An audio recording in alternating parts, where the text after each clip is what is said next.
Okay, so you want to okay, so you want to know how to create a loop on Capcut on PC or Mac?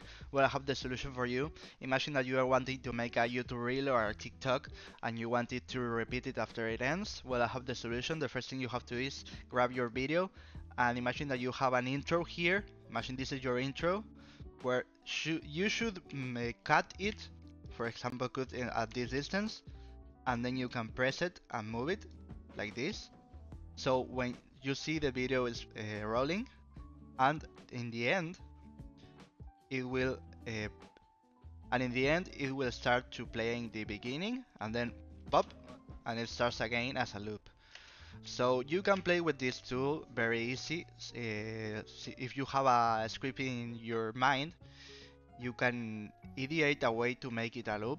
I don't know, for example, you start the video with, you know which is stronger, Goku or Vegeta, and then here at the end you say, do you know, and you add the do you know here, and it starts, and then in the beginning it starts saying the prompt at the beginning. So if this video was useful, please subscribe, like, comment, share, press the bell and the subscription button, and see you in another easy way video. Remember that we have a lot of tutorials so you can watch them, and see you next time. Goodbye.